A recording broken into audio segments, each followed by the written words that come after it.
আন্তর্জাতিক সংবাদে আপনাকে স্বাগতম। জানিয়ে দিব বিশ্বের আলোচিত কিছু গুরুত্বপূর্ণ আন্তর্জাতিক সংবাদ। ঘুরে যাচ্ছে পুরোপুরি যুদ্ধের মোড়। নেতানিয়াহুকে বিশ্রী ভাষায় গালিগালাজ করেছেন বাইডেন। ইসরায়েলের এই প্রধানমন্ত্রীকে নিয়ে হঠাৎ কেন চটে গেলেন মার্কিন প্রেসিডেন্ট, জানিয়ে দিব বিস্তারিত প্রতিবেদনে। এদিকে পশ্চিমা এবং আমেরিকাকে টেক্কা দিতে যুক্তরাষ্ট্রের থার্ড ক্ষেপণাস্ত্র প্রতিরক্ষা ব্যবস্থার যন্ত্রাংশ বানাচ্ছে সৌদি আরব। জানিয়ে দিব এবার টেনে চড়ে রাশিয়ার পথে যাচ্ছে কিম। আশঙ্কা করা হচ্ছে পশ্চিমাদের জন্য আসতে চলেছে একটি ভয়ানক বিপদ সংকেত। থাকবে আর কোনো মসজিদকে ছাড় দেওয়া হবে না, অনেক হয়েছে, এবার জ্ঞানব্যাপী নিয়ে হুঁশিয়ারি সুর উচ্চারণ করেছে ওএসি। সর্বশেষ জানিয়ে দিব মধ্যপ্রাচ্যের যুক্তরাষ্ট্রের ত্রাস নামে খ্যাত কারা এই কাতাইব হিজবুল্লাহ, যারা মার্কিনীদের উপরে বারবার হামলা চালিয়ে আমেরিকাকে পুরোপুরি কাবু করে ফেলেছে। এদের ব্যাপারেও থাকবে একটি গুরুত্বপূর্ণ বিশ্লেষণ। দর্শক, শুনছিলেন সংবাদ শিরোনাম, এবারে জানিয়ে দিব বিস্তারিত। তার আগে আমাদের ভিডিওটিতে একটি লাইক দিন এবং চ্যানেলটি সাবস্ক্রাইব করে পরবর্তী আপডেট সংবাদ সবার আগে পেতে আমাদের সাথেই জুড়ে থাকুন। নেতানিয়াহুকে অসম্ভব গালিগালাজ করেছে বাইডেন। হঠাৎ কেন এই ইসরায়েলের প্রধানমন্ত্রীর উপরে বেজায় চটেছে এই মার্কিন প্রেসিডেন্ট, জানিয়ে দিব প্রতিবেদনে। ইসরায়েলের প্রধানমন্ত্রী বেঞ্জামিন নেতানিয়াহুকে ঘনিষ্ঠ মহলে অশ্রাব্য গালিগালাজ করেছেন মার্কিন প্রেসিডেন্ট জো বাইডেন। এমনই তথ্য উঠে এসেছে এক মার্কিন সংবাদপত্রের রিপোর্টে। হামাস বনাম ইসরায়েল যুদ্ধ শুরু হওয়ার পর থেকেই ইহুদি দেশটির পাশে রয়েছে আমেরিকা। এখন নানা মহলে প্রশ্ন উঠেছে, আসন্ন প্রেসিডেন্ট নির্বাচনের জন্যই কি বন্ধু দেশের পাশ থেকে সরে আসতে চাইছেন বাইডেন, নাকি ইসরায়েলি বাহিনীর আক্রমণে গাজায় মৃত্যু নিয়ে আন্তর্জাতিক মহলে নিন্দার মুখে পড়েছেন নেতানিয়াহু। বারবার উঠেছে যুদ্ধবিরতি দাবি, তাই কি এবার অবস্থান বদলাচ্ছেন বাইডেন? পিটিআই সূত্রে খবর। মার্কিন সংবাদপত্র পলিটিকোর দাবি, গোপনে নেতানিয়াহুর নিন্দা করেছেন বাইডেন। অশ্রাব্য ভাষায় তাকে কটূক্তি করেছেন মার্কিন প্রেসিডেন্ট, কারণ ইসরায়েলের প্রধানমন্ত্রীকে সন্দেহ করছেন বাইডেন প্রশাসন। তারা আশঙ্কা করছেন মধ্যপ্রাচ্যের এই লড়াইয়ে আমেরিকাকে টেনে নিয়ে আসতে চাইছেন ইসরায়েলের প্রধানমন্ত্রী। নিশ্চিত করতে চাইছেন মার্কিন যুদ্ধাস্ত্র সরবরাহ যেন অব্যাহত চলতে থাকে। অন্যদিকে আন্তর্জাতিক মহল গাজায় যুদ্ধ নিয়ে চরম চাপ বাড়াচ্ছে। ইসরায়েলের হামলায় প্যালেস্তাইনপন্থীদের মৃত্যু নিয়ে ক্ষোভের সঞ্চার হয়েছে বহু আমেরিকানদের মধ্যেই। তাই নির্বাচনের আগে জনগণের কাছে নিজের ভাবমূর্তি ঠিক রাখতে নেতানিয়াহুর বিরুদ্ধে সুর চড়িয়েছেন বাইডেন। আমেরিকা এবং পশ্চিমাদের টেক্কা দিতে যুক্তরাষ্ট্রের থার্ড ক্ষেপণাস্ত্র প্রতিরক্ষা ব্যবস্থার যন্ত্রাংশ বানাচ্ছে সৌদি আরব। যুক্তরাষ্ট্রের অস্ত্র নির্মাতা প্রতিষ্ঠান মার্কিন সৌদি আরবের প্রতিষ্ঠানগুলোর সঙ্গে চুক্তি সই করেছে।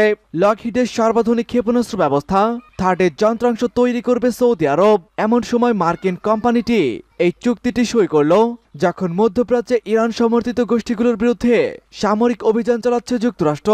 সোমবার এক বিবৃতিতে চুক্তির বিষয়টি জানিয়েছে লকহিড। প্রতিষ্ঠানটি বলেছে, এতে সৌদি আরবের দক্ষতা বাড়বে এবং দেশটির প্রতিরক্ষা খাত আরও শক্তিশালী হবে।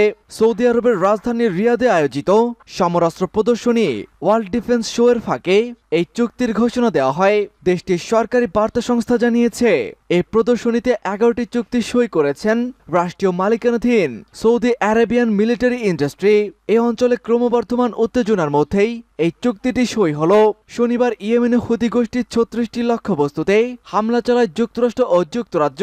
এর আগের দিন সিরিয়া ও ইরাকে ইরান সমর্থিত সশস্ত্র গোষ্ঠীগুলোর অবস্থানে হামলা চালিয়েছে যুক্তরাষ্ট্র। জর্ডানের সেনাঘাঁটিতে হামলায় 3 মার্কিন সেনা নিহতের জেরে এসব হামলা চালানো হয়েছে বলে জানিয়েছে যুক্তরাষ্ট্র। আবারও রাশিয়ার উদ্দেশ্যে গন্তব্য শুরু করেছে উত্তর কোরিয়ার প্রেসিডেন্ট কিম জং উন।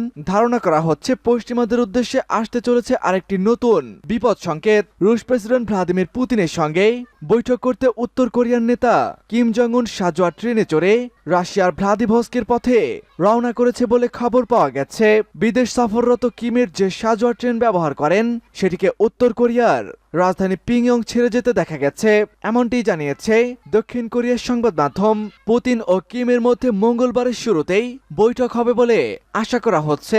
এই বৈঠক হলে তা হবে 4 বছরেরও বেশি সময়ের মধ্যে এবং কোভিড মহামারী শুরুর পর উত্তর কোরিয়ার নেতার প্রথম বিদেশ সফর। সিবিএস নিউজকে এক মার্কিন কর্মকর্তা এর আগে বলেছিলেন, ইউক্রেন যুদ্ধে রাশিয়াকে উত্তর কোরিয়ার অস্ত্র দেওয়ার সম্ভাব্যতা নিয়ে দুই দেশের নেতার মধ্যে আলোচনা হতে পারে। সাবেক মার্কিন প্রেসিডেন্ট ডোনাল্ড ট্রাম্পের সঙ্গে উত্তর কোরিয়ার পারমাণবিক অস্ত্রীকরণ আলোচনা ভেস্তে গেলে 2019 সালে সর্বশেষ রাশিয়া সফর করেছিলেন কিম জং উন। সেবার ট্রেনে চড়ে ভ্লাদিভস্কে গিয়েছিলেন তিনি, সূত্র বিবিসি।